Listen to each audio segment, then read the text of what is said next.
2020년 벌써 마무리하는 마지막 주일입니다. 2020년을 출발하면서 하나님께서 우리 공동체에 주셨던 말씀이 여러분 전면에 보이는 표대로 모든 좋은 것에 부족함이 없는 2020년을 선언하면서 왔습니다. 그 첫째 주에 모든 좋은 것에 부족함이 없는 삶이라는 제목으로 제가 말씀을 전하면서 이렇게 이야기를 했어요. 올해는 하나님의 은혜가 많이 부어지는 해입니다. 동시에 참으로 쉽지 않은 해를 보내게 될 것입니다. 정말 그렇게 됐죠. 작년에 연말을 제가 보내면서 깊이 기도 가운데 있을 때 이렇게 좀 그때 이런 게 좀 어떻게 보면 염려가 됐었죠. 왜냐면 참 그때는 이 코로나 이런 것들 몰랐던 상황인데 뭔가 이렇게 암울한 거예요. 그리고 뭔가 지금 이 2019년에 2020년을 보면 많은 사람들은 20이라는 수가 성경적으로 구속이라는 뜻이거든요. 구속. 그러니까 은혜가 더해지는 건데, 근데 너무 암울한 거예요. 굉장히 많은 목사님들이 그 2019년 12월을 이렇게 지나면서 그 다음 해를 바라보면서 진짜 좋은 해가 될 거라고 이렇게 선언하면서 저도 그런 기대감이 있는데 왠지 모를 어둠이 이렇게 드려져 있었어요. 그래서 제가 이렇게 했어요. 쉽지 않은 해를 분명히 가게 될 것이다. 그래서 묵상하면서 하나님, 이 쉽지 않은 해를 우리 공동체는 어떻게 가기를 원합니까? 라고 주님 내년을 갈 말씀을 주십시오라고 했을 때 하나님께 주신 말씀이 바로 시편 34편에 있는 말씀이었어요. 그래서 올해 우리는 하나님의 은혜가 많이 부어지는 해로 믿고 모든 좋은 것에 부족함이 없도록 하실 주님을 기대하며 한 해를 살아왔죠. 여러분, 올해 신앙생활의 목표를 이렇게 정하라고 그때 말씀드렸죠. 첫째, 하나님을 경험하는 삶을 살자. 두 번째, 하나님께로 피하는 삶을 살자. 세 번째, 하나님을 경외해보자. 1년 동안 여러분 한번 뒤돌아보세요. 하나님을 경험하셨습니까? 여러분, 하나님께로 피해 오셨습니까? 코로나를 피해서 부지런히 다니잖아요. 교회만 코로나가 찾아오는데 이상하게 세상 사람들은. 하나님을 경외하는 삶을 사셨습니까? 이것 때문에 계속적으로 여러분들에게 어떤 메시지를 드렸냐면 그분이 왕이십니다. 그분 앞에 여러분이 왕노릇하면 안 됩니다. 그분 앞에 두려워합니다. 이것을 계속 강조했어요. 모든 좋은 것에 부족함이 없으려면 그렇게 하신 하나님을 경험해야 되고, 그러면 그분께 피해가야 돼요. 다윗이 그런 거잖아요. 시편 34편의 말씀이 그렇잖아요. 그가 자기 생각에 좋은 것이 있을 것을 알고 피해갔는데 웬걸 갔더니 죽게 생겼거든요. 정신을 차리고 보니까 자기가 잘못 결정했던 거예요. 여러분, 우리가 잘못 결정하는 일들이 있을 수 있어요. 내가 보기에 좋고 내가 듣기에 괜찮고 내가 생각하기에 멋진 것들을 우리가 따라간단 말이에요. 혹시 여러분들이 2020년도 한 해를 그렇게 살아왔다면 여러분 아마 하나님을 경험하지 못했을 거예요. 그래서 하나님께 피해가는 것, 결국은 다윗이 자기가 원하는 것을 피해갔다가 결국 거기서 미친 짓 하고 도망가서는 하나님이 계시는 곳을 피해갔단 말이에요. 그때부터 그의 인생이 달라졌죠. 이 1년을 여러분들이 정말로 하나님께 피했다면 여러분 선하신 하나님을 경험했을 거라고 저는 믿습니다. 그리고 아마 여러분은 하나님이 어떤 분인지를 알고 그분을 경외라는 게 뭔지 아세요? 그분을 정말 크신 분이라는 걸 알고 그분 앞에 납작 엎드리는 걸 경외한다는 걸 얘기했어요. 여러분께 한번 질문해 보겠습니다. 모든 좋은 것에 부족함이 없는 2020년을 살았습니까? 정말 그렇습니까? 그렇게 약속하신 하나님의 선하심을 정말 경험해 보셨습니까? 저의 고백을 말씀드릴게요. 저는 하나님은 그 하신 약속에 신실하셨다라고 저는 고백할 수 있어요. 그분이 약속하셨어요. 모든 좋은 것에 부족함이 없게 하겠다 약속하셨어요. 얼마 전에도 제가 그렇게 하셨던 하나님을 경험하는 것들을 제가 말씀드렸죠. 사실 진짜 올해 지난 한 해를 살면서 제가 참 많은 것들을 경험했어요. 많은 것들을 경험하고 또 제가 신체적으로 또 그리고 정서적으로 이제 저도 이제 50대 중반이니까 이런 것들을 경험하면서 그런데 그 가운데 하나님께서 이렇게 나를 만지시고 하나님께서 내 길을 여시고 하나님께서 약속하신 이 말씀을 기억하게 하시면서 나는 너에게 모든 좋은 것을 경험케 한다 그래서 하시는 그 하나님을 저는 경험했거든요. 그래서 그렇게 하신 분, 저는 그래서 그렇게 고백할 수 있는 거예요. 네, 하나님, 당신은 그 약속하신 것에 신실하신 분이십니다. 신실하다는 것은 믿음직스럽고 착실하다라고 사전에 있더라고요. 이거는 신뢰와 더불어서 성실이라는 두 단어가 합쳐진 거예요. 신실하다는 것은 믿음의 열매가 있다는, 그냥 한문을 풀이해보면 믿음의 열매가 있다. 실하다라고 해요. 실하다. 실한 게 뭐예요? 보기에 건강해 보이는 거잖아요, 그죠? 보기에 아주 멋져 보이는 거잖아요. 그거예요. 그러니까 하나님이 신실하다는 것은 믿음, 그분을 믿는 것에 대해서 늘 열매가 가득한 걸 말하는 거예요. 그냥 위대한 분이긴 한데 그분이 하는 일은 시원찮아. 그럼 어떻게 믿겠어요? 우리가 그러잖아요. 허우대는 멀쩡한데, 이런 말 하죠.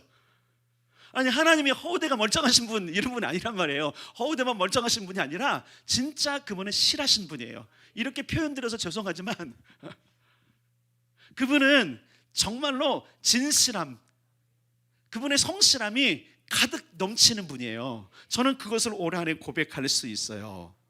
그러면 정말로 하나님은 신실하신 분인가, 이 부분을 우리가 봐야 돼요. 그래서 오늘 본문 9절을 보겠습니다. 본문 9절 같이 여러분 찾아서 읽겠습니다. 9절입니다. 시작. 그런즉 너는 알라, 오직 내 하나님 여호와는 하나님이시요 신실하신 하나님이시라. 한 번 더 거기까지 시작. 그런즉 너는 알라, 오직 내 하나님 여호와는 하나님이시요 신실하신 하나님이시라. 아멘. 자, 보세요. 왜 모세는 백성들을 향해서 이 말을 했을까? 사실 모세가 지금 어디서 이걸 하냐면 모압 평지에서 하는 거예요. 출애굽했어요. 시내산에서도 나왔어요. 그리고 40년 광야를 지나왔어요.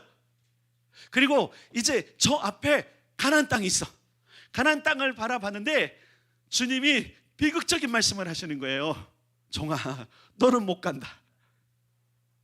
마음에 그냥 저 땅을 가고 싶은 열정을 가지고 지금까지 왔는데, 견뎌왔는데 못 간다고 할 때 얼마나 낙심했을까.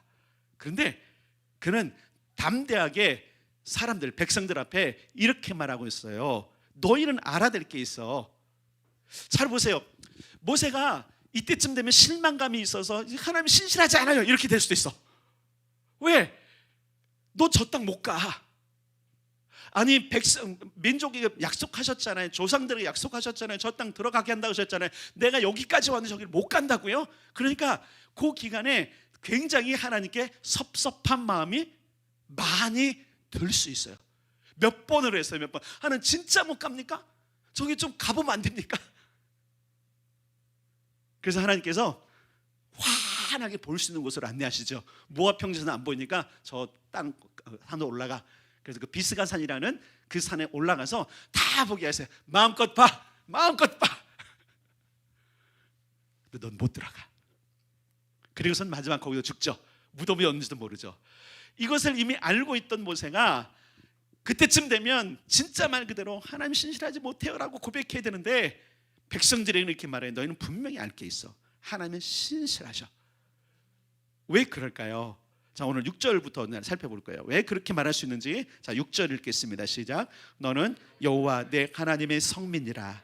내 하나님 여호와께서 지상 만민 중에서 너를 자기 기업의 백성으로 택하셨나니. 아멘. 잘 보세요. 자기 기업의 백성으로 택하셨대요. 이것은 아주 과거에 있었던 일이에요. 그죠? 여러분, 올 한 해를 살면서 지금 오늘 어떤 성도는 별로 하나님이 기쁘지 않을 수도 있어요. 하나님이 내 인생에 좋은 것을 안 주셨다고 생각할 수 있어요. 오히려 이 한 해가 너무 불안했고 힘들었고 어려울 수 있어요. 내년을 지금 보니까 내년이 캄캄한 분도 있을 거예요. 아니, 하나님 모든 좋은 것에 부족함이 없게 하신다면서요.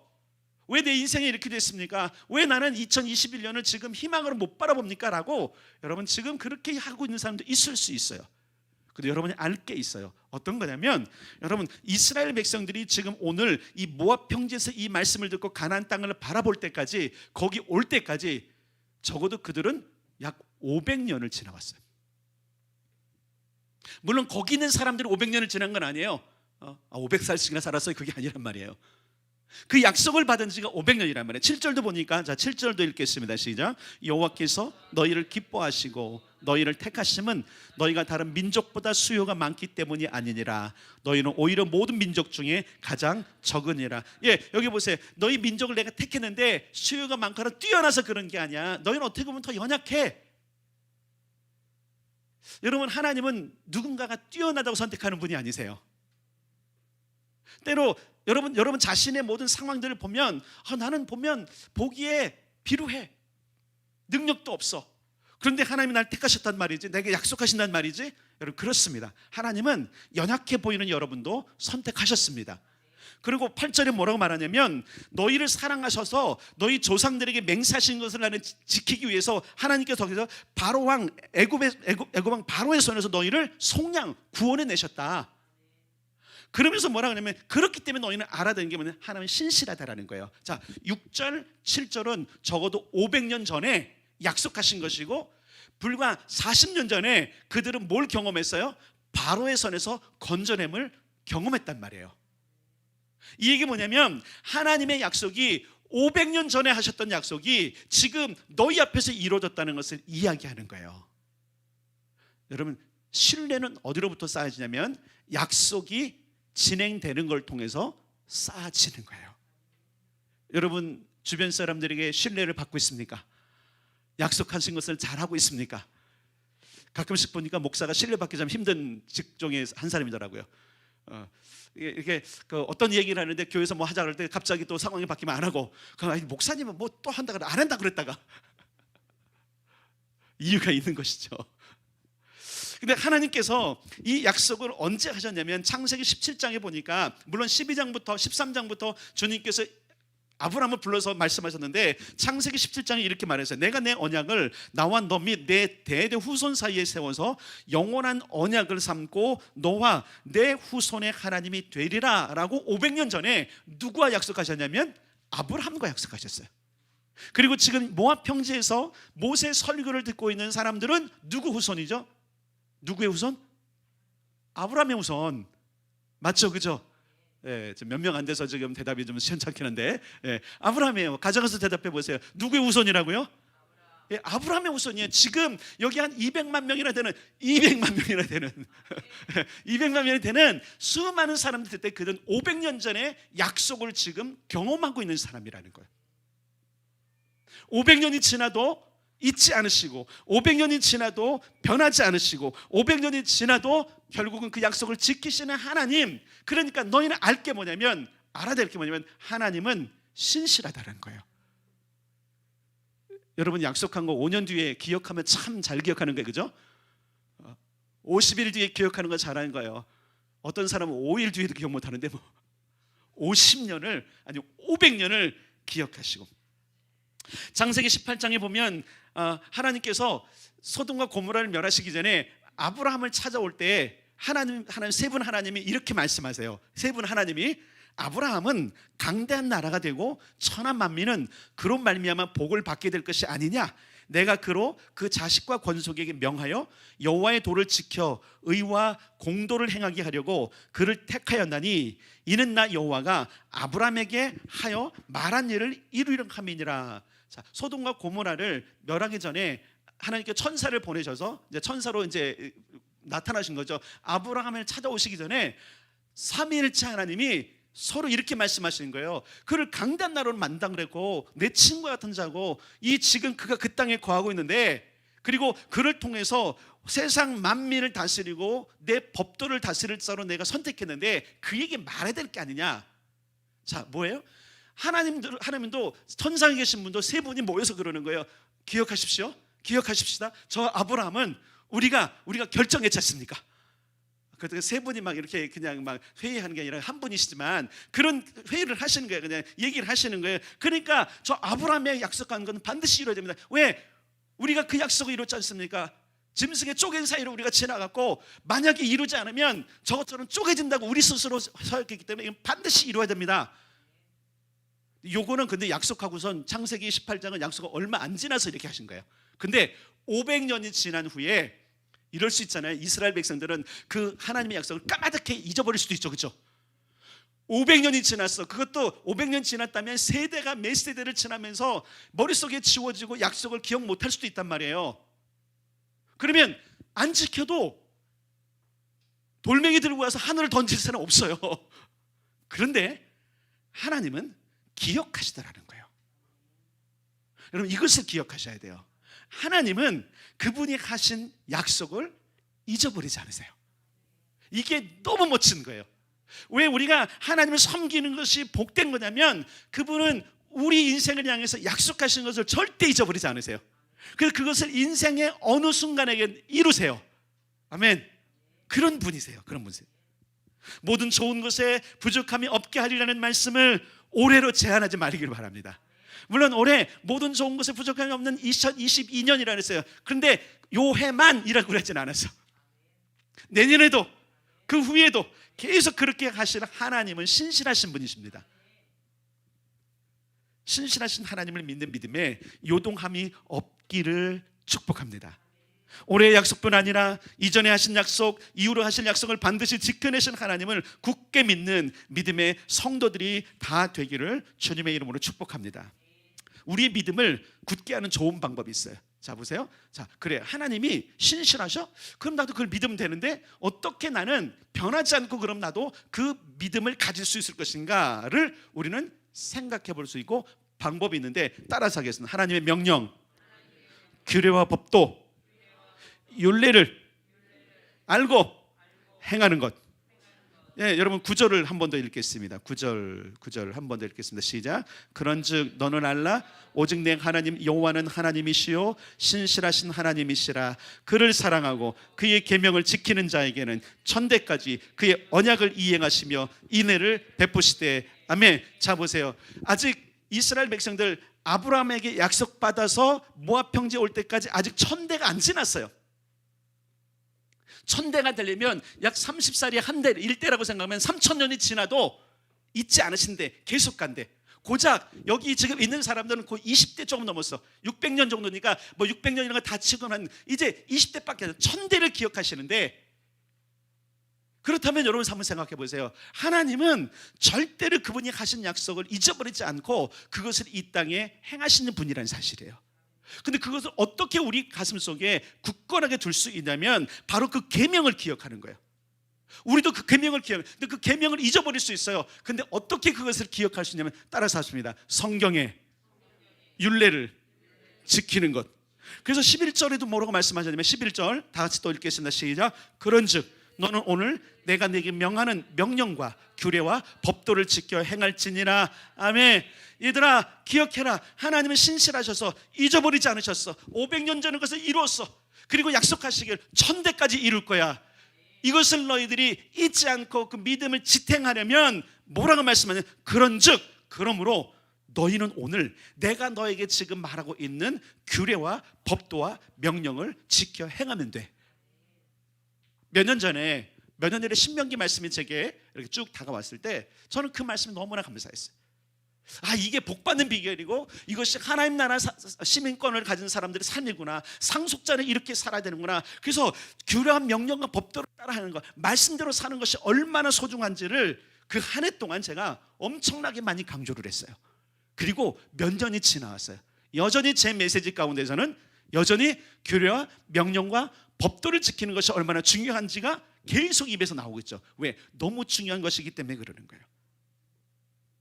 창세기 26장에 보면 하나님께서 이삭을 만나는 장면이 나옵니다. 거기를 한번 가겠습니다. 창세기 26장.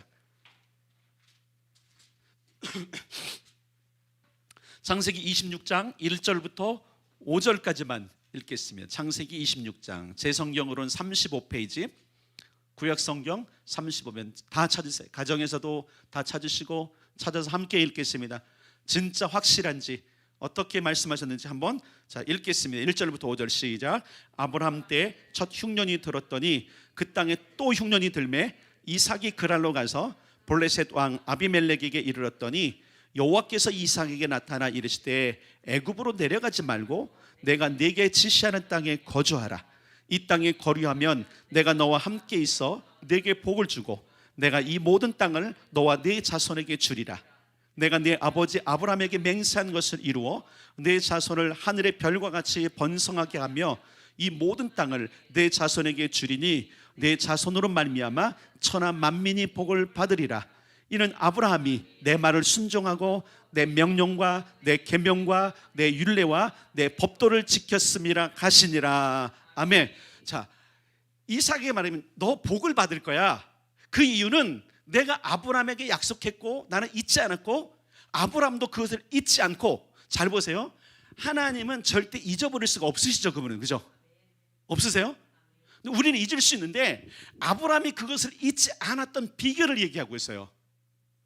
그 아들에게 이삭아, 너희 아버지 아브라함이 내 약속을 이루었어. 나도 이룰 거야. 그가 복을 받았고 너에게도 복을 주는 이유가 뭔지 알아? 잘 기억하세요. 이삭에게 말씀해요. 이삭아, 내가 너한테 복을 줘야 될 이유가 있어. 그 이유는 뭔지 아니? 내 아비 아브라함이 내가 그에게 말했던 명령과 계명과 율례와 법도를 지켰어. 복이 어디로부터 와요? 하나님부터 오죠, 그죠?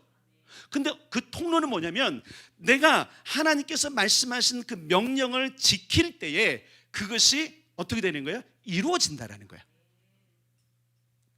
마치 약속어음처럼 기한이 돼서 그것에 사인해서 그것을 가지고 갈 때 그 기한이 차는 것이 뭐냐면 내가 그 말씀, 하나님께서 하신 말씀을 지키는 거예요. 여러분, 우리 생각에 이런 게 있어요. 어떤 생각이냐면 뭐 이런 거 뭐 해야 되나? 꼭 이렇게 해야 돼? 꼭 달리하면 좀 안 돼? 뭐 꼭 이렇게 해야 돼? 이런 생각들이 우리로 하여금 하나님의 복을 끊어버리는 역할을 하는 거예요. 내 생각이 옳은 게 아니에요. 아니 유치하게 왜 그런 거? 그걸 해야 꼭 복을 받아? 네, 맞아요. 복을 받아요. 우리는 놓치는 게 있어요. 자기 생각에 좀 고상해야 돼. 자기 생각에 뭔가 대단해야 돼. 자기 생각에 뭔가 엄청나게 일어나야지만 하나님이 일하신다고 생각하는, 아니에요. 여러분 보세요. 그때 당시 아브라함에게 여러분 율례와 법도와 계명을 주신 것하고 200만 명에게 율례와 법도와 규례를 주신 건 좀 달라요. 차원이 달라요. 우리는 보통 율법이 신의 산에서 주어져서 그때부터 시작된 줄 아는데 아니에요. 그렇지 않아요. 이미 500년 전에 하나님께서 아브라함을 부르실 때에 하나님과 아브라함 사이에 맺을 계약이 있었어요. 내가 너를 복줄 거야. 창세기 12장은 부르셨잖아요. 그때 내가 너를 복줘서 너는 천한 만민의 복의 근원이 될 거야. 그러면서 그와 언약한 게 뭐냐면 내가 반드시 복을 줄 테니까 너는 내가 준 명령과 계명과 율례와 법도를 따라 살아야 돼. 그때 아브라함이 예, 아멘 한 거란 말이에요. 그리고 그는 그렇게 살았대요.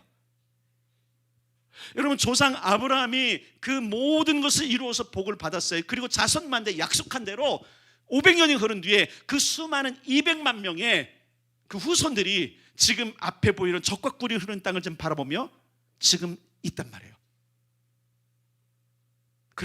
그럼 보세요. 잘 보세요. 이스라엘 백성들이 사실은 40년 광야 동안 사실은 1세대는 다 죽었죠. 그 이유가 뭐였어요? 규례와 명령과 법도를 안 지켜요. 그래서 그 세대는 완악한 세대라고 그래요. 지금 이 모압 평지에서 이 말씀을 듣고 있는 세대는 출애굽 1세대가 아니라 애굽에서 나올 때 20세 미만, 그리고 신생아들, 광야에서 태어난 세대들이란 말이에요. 그들에게 뭐라고 말하냐면 너희 그동안 40년 동안 어떻게 갔지? 너네 부모들, 어떤 부모는 60세도 못하고 50세도 못하고 다 죽었어?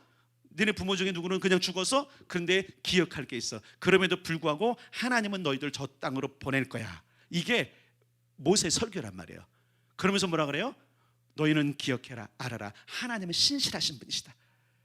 그 신실하신 하나님이 역사하시려면 너희의 믿음이 필요하다. 그 믿음이 뭐냐면 규례와 명령과 법도를 따라 살아야 된다. 아브라함에게도 있었어요, 여러분. 아브라함도 그 규례, 자기 멋대로 그냥 갈 바를 알지 못하고 광야를 방향한 것이 아니라 하나님의 말씀의 기준이 그에게 있었단 말이에요.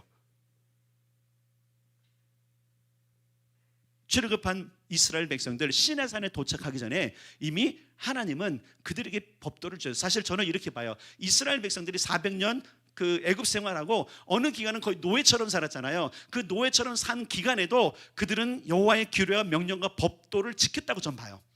그러니까 애굽 왕 바로가 더 미워했을 것 같아요. 왜?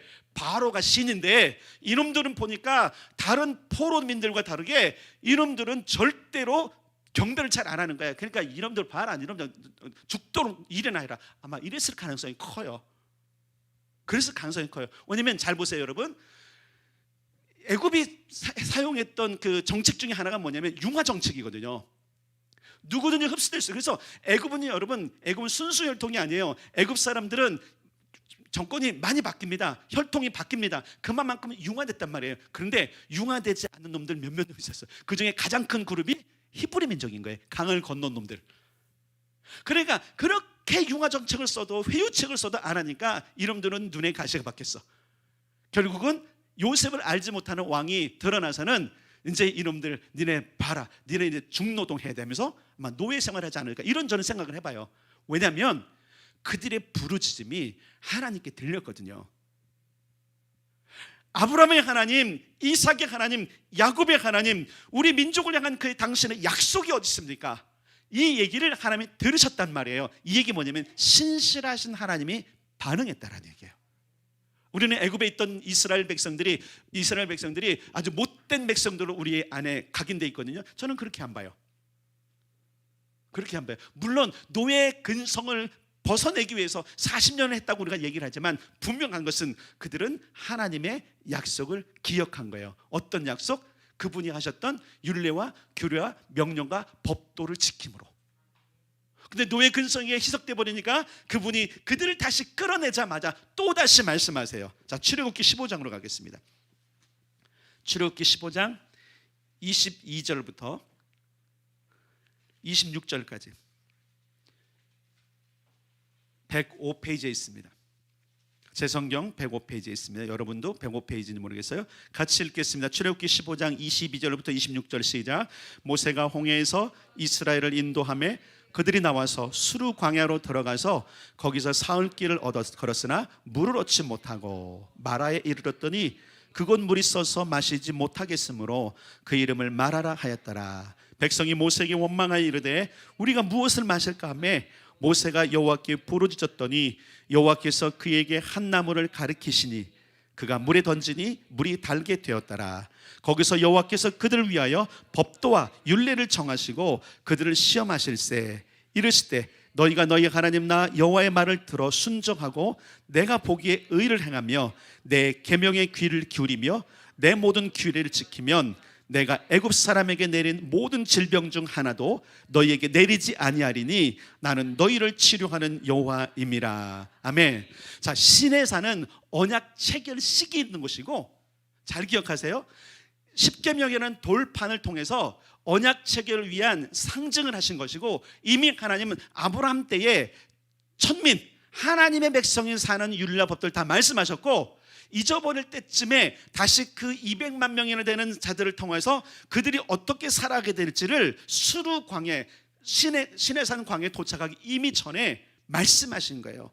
그들을 시험하여 법도 율례를 정하시고 그들을 시험하실 때 말하길 여호와의 말 들어보라, 순종하라, 내가 보기에 의를 행하라, 내 계명에 귀를 기울이라, 내 모든 규례를 지키며 내가 애굽 사람에게 내린 모든 질병 하나도 너에게 내리지 않을 것이다. 여러분, 이 얘기 뭐예요? 하나님은 신실하시니까 나는 다 이룰 거야. 나는 약속한 거 이룰 거야. 네 조상에게 다 이룰 테니까 너희도 이루어. 왜? 너희 조상 아브라함이, 이삭이, 야곱이 그것을 이루었기 때문에 내가 너희를 지금 건져낸 거야.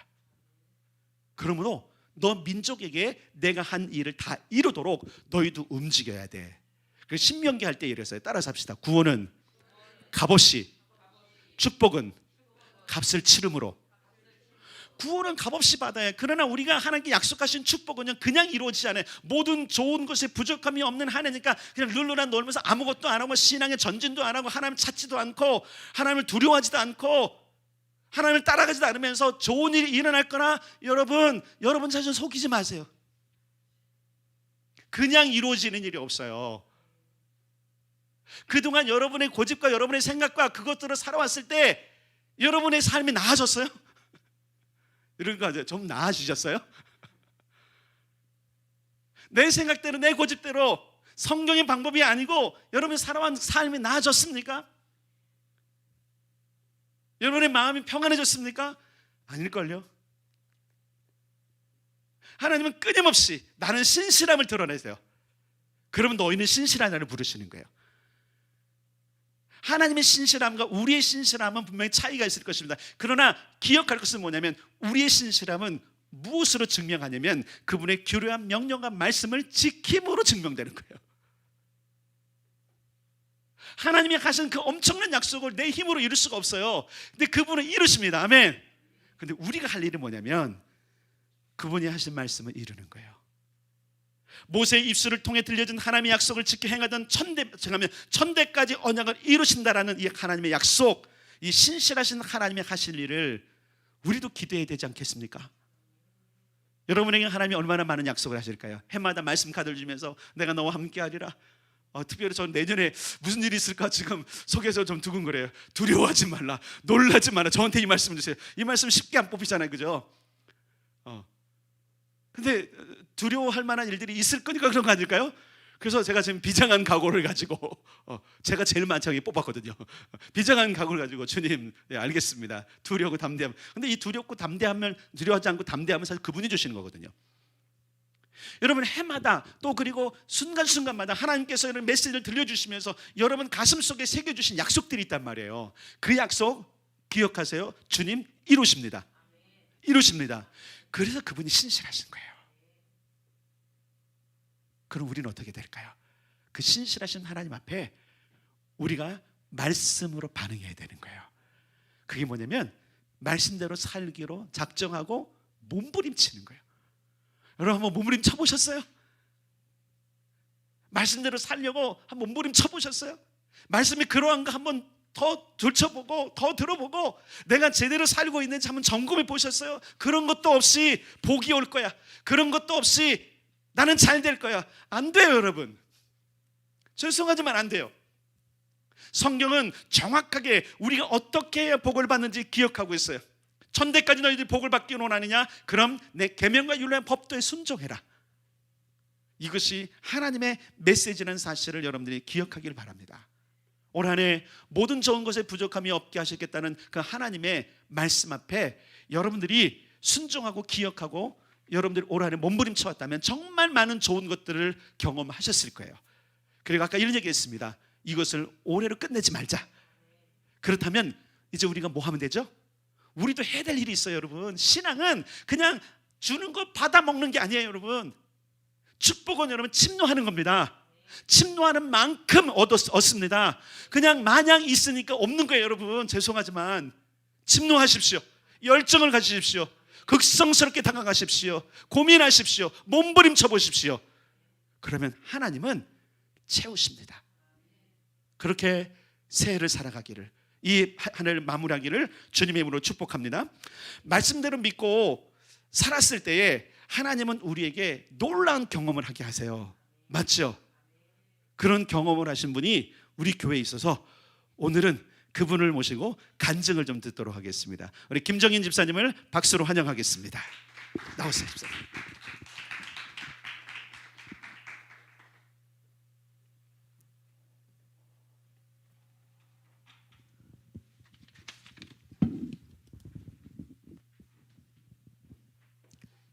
제가 갑자기 이 자리에 서게 됐는데요. 사실 어제 잠도 제대로 못 잤고 여러 가지 생각도 많이 해봤습니다. 사실은 제가 올해 이 많은 것들을 경험하면서 하나님께 너무 감사했고요. 이 자리에 설 수 있게 하신 하나님께 너무 감사드립니다. 또 올해 목사님이 초에 말씀하셨을 때 많이 어려움이 있을 거라고 얘기하셨고, 사실 저는 요셉의 곡간을 준비했습니다. 올해 말씀 주신 말씀대로 이 요셉의 곡간에 대한 이야기는 제가 한 6년 전쯤에 사모님이 제가 다른 곳에서 일했을 때 그때도 한번 오셔서 저한테 말씀을 해주셨어요. 사실은 근데 그때는 제가 그냥 듣고 좀 괜찮겠다라고 생각하고 그냥 지나갔던 이야기였었던 것 같은데, 올해는 하나님의 어떤 것을 기대해보자라고 생각하고 제가 행동으로 좀 순종하는 부분이 있어야 되겠다라고 마음을 먹고 있는 통장들을 꺼내서 각각의 퍼센트를 정해서 하나님의 것, 자녀와 부모님의 것, 또 내 재투자의 통장을 만들어서 월급이 들어오면 각각 그 통장에 바로바로 입금을 시켰습니다.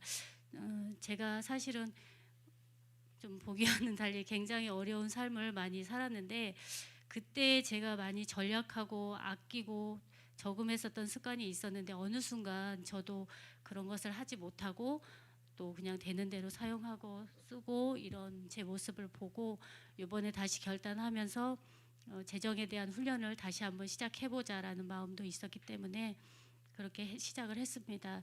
사실 시작했다고 해서 제가 바로 그 삶을 살았던 건 아니에요.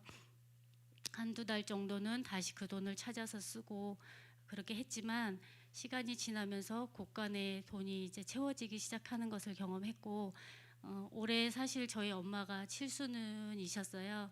그런데 그 곳간에 채워짐으로 인해서 엄마에게 용돈도 풍성하게 드렸고 또 하나님이 주신 거라고 당당하게 또 하나님도 전하게 됐던 그 상황이 너무 감사했고요. 또 자녀들에게도 우진이가 뭐 필요한 거 있다고 하면 다른 때는 좀 잔소리를 하면서 줬는데 하나님께서 엄마를 이렇게 준비시켜서 너에게 이렇게 줄 수 있다라고 제가 얘기하면서 우진이에게 필요한 것을 주었습니다. 아마 기억할지 못할지 모르겠지만 제가 이렇게 재정을 준비하면서 우진이에게 재정을 얘기할 때도 엄마도 이렇게 했어, 너도 이렇게 했으면 좋겠어라고 이야기할 때 받아들이는 그런 마음도 다른 것을 제가 느꼈습니다. 그리고 달달이 부모님께 용돈 드리기가 사실 쉽지 않습니다. 지금 생활이. 그런데 이렇게 곳간을 준비하면서 부모님께도 좀 풍성하게 드릴 수 있고 당당하게 드릴 수 있고 또 무엇보다도 하나님의 것을 구별해서 제가 이제 통장을 준비해 놨기 때문에 전에는 어떤 절기연금 같은 거 할 때 제 생각에 이 정도면 되지 않을까라는 그런 기준이 조금 적었다면 지금은 제가 준비했기 때문에 하나님께 더 풍성하게 드릴 수 있고 감사하고 기쁨으로 드릴 수 있는 그런 상황이 됐습니다. 또 그런 가운데 사실 저도 많은 선물을 받았습니다.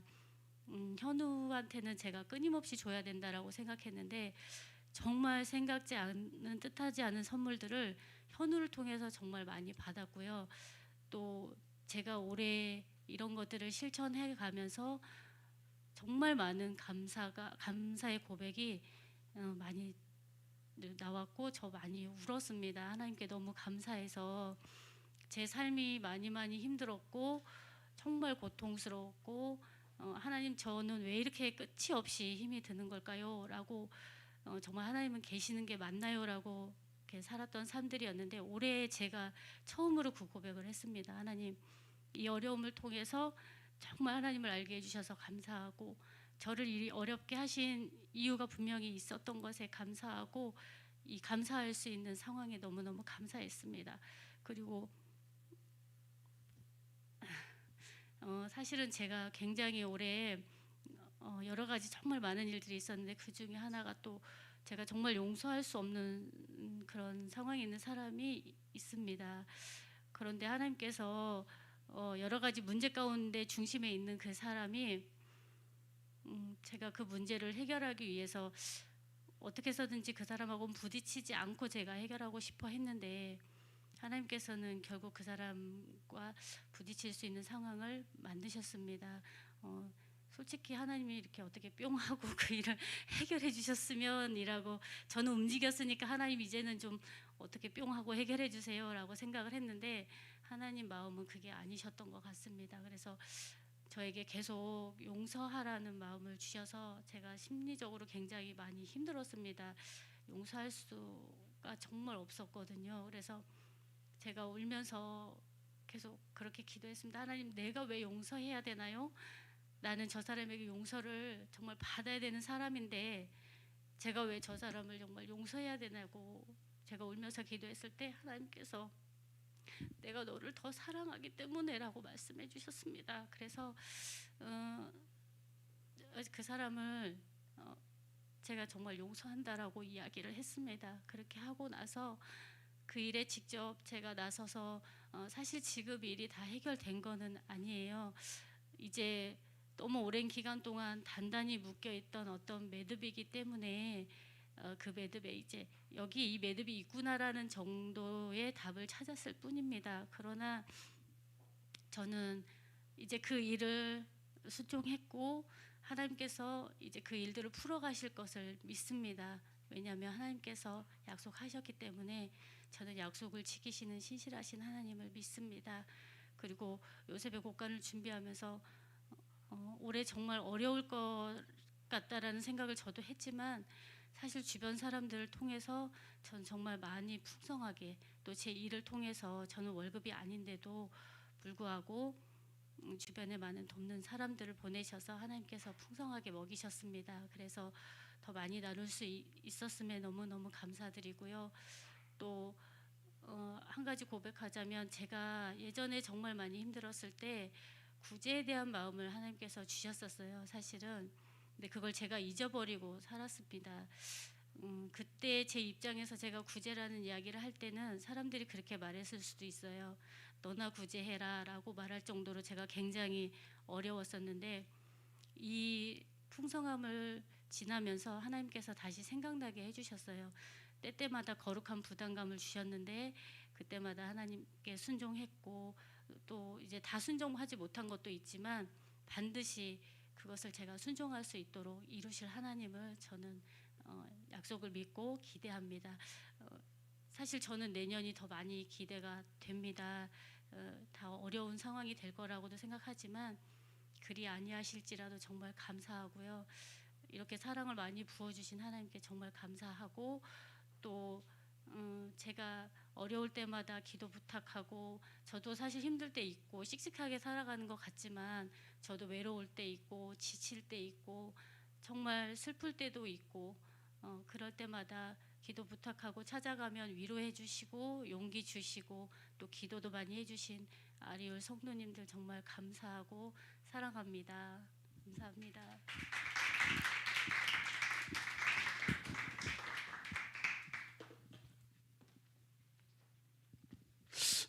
이제 우리 집사님은 요셉의 곡간을 준비하는 것에 순종하신 것이죠. 뭐 그거 해야 복 받나? 뭐 꼭 그렇게 해야 되나? 많은 분들이 이런 또 반응을 할 수 있어요. 내 지금 삶도 마이너스인데, 나 여전히 빚이 있는데, 그러니까 계속 빚으로 가는 거예요. 계속 그렇게 살면 못 태어나요. 왜냐하면 하나님은 먹을 것과 심을 것을 주시는데 여러분 심을 것까지 다 먹고 계신 거예요. 비단 이제 여러분 요셉의 곡간뿐만 아니라 하나님께서 우리 공동체 또 여러분에게 하나하나 요청하시는 것은 여러분을 괴롭히려고 하는 게 아니라 지금 빨리 그런 가난을 벗어나고 그런 어려움을 극복하고 진짜 멋진 한 천국의 시민, 왕의 자손답게 이 땅에서 떵떵거리고 살아라고 그 기회를 주시는 거거든요. 그거 해야 그거 해야 돼요. 비단 요셉의 곡간뿐만이 아닙니다. 여러 가지 말씀들이 여러분들에게 별로 이렇게 감동이 아닐지라도 저거 왜 자꾸 목사님 강조하지? 이유가 있는 거예요. 이유가 있는 거예요. 사실 이제 우리 김정희 집사님 어제 갑자기 또 토요일 날 오셨어요. 커피를 한 잔을 뭐 처음에 뭐 다른 거 뭐 상담 있다고 오셨는데 상담에 커피를 마시러 오셨다고 얘기하다 보니까 이 얘기를 하시는 거예요. 물론 저도 이제 계속 뭐 듣기도 했고 그런 상황에서 아마 김정인 집사님 통해서 많은 분들이 지금 제안을 받았을 겁니다. 이렇게 좀 해봐라. 이렇게 해봐라. 제가 그러면서 어제는 말도 못했는데 야 나보다 목회를 더 잘하신다. 목사 얘기는 잘 안 들어. 이렇게 보니까 이 완악한 것들 같으니라고. 농담이에요. 근데 실질적으로 경험하는 사람들의 이야기 있잖아요. 목사님이니까 이렇게 얘기할 수 있어요. 근데 우리 집사님 삶을 아시는 분들, 우리 말 그대로 집사님이 보면은 집사님 이렇게 고생도 없을 것 같고 좀 그래요. 처음 저희 만났을 때 그랬어요. 저분은 고생도 안 했을 것 같다 그러는데 웬걸 들춰보니까 고생 아주. 수년 전부터 이제 구제하는 마음들 이래가지고 실천을 하시고 할 때마다 물어보고. 여러분 참 중요한 게 이거예요. 내가 뭐든 할 수 있어. 근데 물어보는 건 왜 그러냐면 내가 정확하게 하고 있는지 점검이거든요. 모세가 시내산에서 하루 종일 백성들하고 있었잖아요. 그것 여러분 판결 때문만 그런 게 아니에요. 지혜를 얻으러 오는 거예요. 어떻게 하면 좋겠습니까? 이러면 잘하고 못하니까 형당 이게 아니라 모르니까 물으러 온 거란 말입니다. 지혜자에게 묻는 건 굉장히 중요하고, 그러면서 그 일들을 신앙적으로 이렇게 풀어나가는 거. 결국 뭐냐면 하나님께서 말씀하신 지혜를 리더를 통해서 얻고, 그리고 그것이 자신에게 주어진 계명과 율례라고 믿고 행했더니 됐다는 거예요. 여러분 요셉 곡간 프로젝트는 뭐 명령이 아닐 수도 있죠. 명령이 아닐 수도 있죠. 제안일 수 있지만 그것이 얼마나 여러분들의 삶을 윤택하게 하는지는 나중에 김정인 집사님한테 개인적으로 커피를 사면서 밥을 사면서 들으세요. 사주면서 들리지 마세요. 이제는 사는 분에게만 해주세요. 왜냐면 여러분 정말 하나님 신실하세요. 믿고 그 일을 행하면 하나님께서 놀란 회복을 주십니다.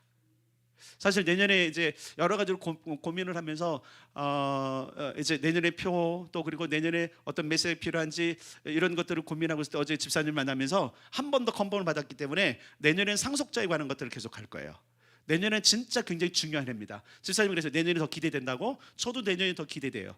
코로나도 끝나지 않을 것입니다. 뭐 우리나라는 백신이나 모든 것도 지금 굉장히 암울합니다. 그럼에도 불구하고 보세요. 연초에 분명히 쉽지 않을 거라고 지금 말씀하셨지만 모든 좋은 것에 부족함 없을 거를 약속하셨잖아요. 그렇다면 지금 내년은 어떻게 보면 여러분들에게 예상이 돼요. 어느 정도. 올해는 예상이 안 돼요. 저도 예상이 안 됐어요. 뭔가 그냥 먹구름이 드리워지고 뭔가 좀 답답함만 느꼈어요. 그런데 이런 일이 일어날 줄 몰랐잖아요. 내년에는 우리가 예상되는 것보다 더 험한 일이 일어날 수도 있어요. 그런데 하나님은 믿는 자들 보호하실 것입니다. 낮에 그죠? 구름 기둥, 밤에 불 기둥 인도에 가실 것입니다. 힘들고 어려울 때 하나님의 말씀을 따라가면 그 길을 이끌어 가실 것입니다. 그게 신앙인의 유익인 거예요. 세상 사람들은 자기가 그 길을 가야 돼, 그 길을 헤쳐가야 돼, 스스로 싸워야 돼. 그러나 주님은 우리가 그분의 명령을 따라 살아가고 순종하면 대신 싸워주십니다. 물론 우리도 싸워야 돼요. 노는 거 아니에요. 그러나 함께 싸워주시기 때문에 우리 넉넉히 이길 수 있는 겁니다. 여러분 2020년을 지금 마무리하는 마지막 주일입니다.